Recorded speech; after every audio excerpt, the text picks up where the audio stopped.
So you just started training recently and you're probably thinking of buying your first supplement, whey, creatine or a multivitamin. But what should you take and what is just a scam? We're going to go through a few popular supplements and discuss them. The first one is whey protein or any sort of protein powder. First of all, some people think that it's somehow steroids, but I can assure you it isn't. It barely even does anything. It actually doesn't even do anything besides getting you some protein. So it's basically the same as chicken. The only thing good in it is it's convenient, and on a diet it can feel pretty good to have like a sweet shake or something. Now protein is very important for making gains, but what's even more important is a caloric surplus. If you're not in a surplus, adding more calories will help you more than adding more protein. And also if you're already in a surplus, 20 grams of protein extra probably won't make much of a difference, especially if you already eat enough protein. So I think this is pretty much unnecessary. I use it, but only because I'm on a diet, it tastes good and it's cheaper than chicken. But if you're a teen and you're getting free foods from your parents,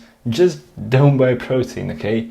Eat more meat, that's all. Our next supplement is creatine. Studies do support that creatine might get you to get a few more reps. But personally, I've never experienced this when taking creatine. All I've experienced is looking a bit more full, which might even be just placebo, so I don't take it anymore. So keep in mind that with all of these, the effects vary from person to person. I'm not going to react the same way as you to creatine. I remember creatine was like the most recommended supplement in the fitness industry, but honestly now it's become very expensive and I just don't buy it. It's not worth it in my opinion. It's definitely not necessary, so if you're short of money, just don't fucking buy creatine, okay? But if you want to maximize everything, then I guess you can. Although creatine is probably still the best natty supplement that helps with training. The next one is caffeine, which is something that I'm taking myself. Caffeine basically just helps improve your performance temporarily. The only problem with it is using a lot can lead to health problems, and also using it very regularly will make you desensitized to it. You can avoid this with capping your daily caffeine intake at 200 milligrams max, and also don't take caffeine on all of your training days. Around 2 days a week is probably fine, and also I recommend you to put caffeine before workouts where you do body parts that you want to focus on. Also, if you feel like you're pretty desensitized now to caffeine, you can resensitize yourself with just not taking any caffeine for 1 or 2 weeks. Now one thing though is don't take it relatively close to sleep, because it fucks with your sleep, okay? You might not feel it.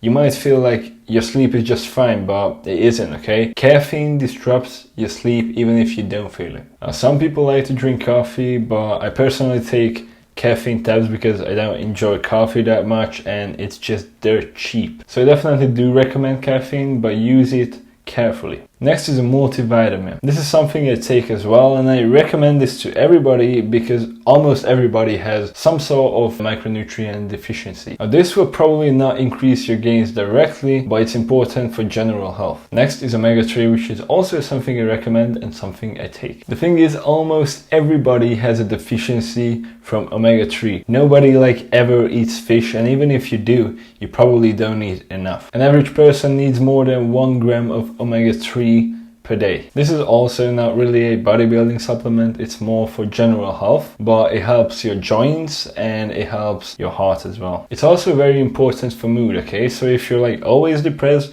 you might have an omega-3 deficiency. And also if you have like depression or something, or you're just feeling like shit, improving that is going to improve your training as well. One important thing though that I like to know with omega-3 is ethyl ester form is worse than triglycerides form. So try to look for the second one because the first one has worse absorption rate. Now let's talk a bit about some shaman guru stuff, you know. BCAAs. Do you need them? Fuck no.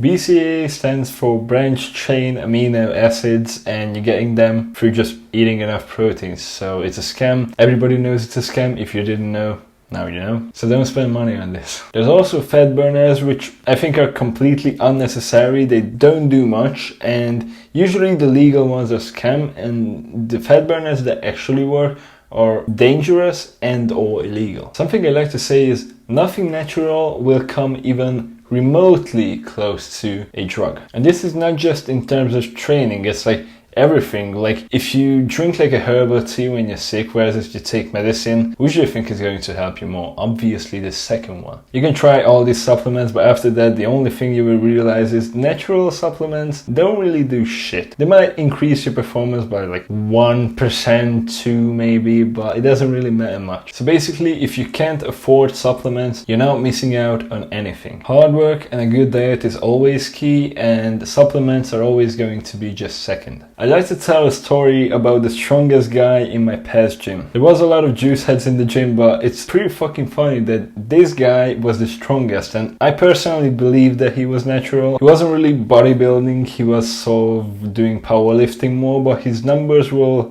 believable and his progression believable as well. He did crazy shit for a natural. 4-plate bench, 220 kilo squat, and he said he doesn't really take anything besides whey protein sometimes. And I personally believe him. I've seen his progression through the years and his training, and he's been training for 10 plus years now. And he's very serious about it. He's got a good coach, good diet, good training program, good sleep. This is what it takes, okay? It's not supplements, it's this. So the bottom line is you don't really need to bother with supplements because usually they're not worth your money. What I'd recommend to everyone is a multi and omega-3, and since caffeine is dirt cheap, you can buy that as well, but you can live without this. Good training is more important for making gains, and for that you will need a good workout split. So click here to know what the best workout split is.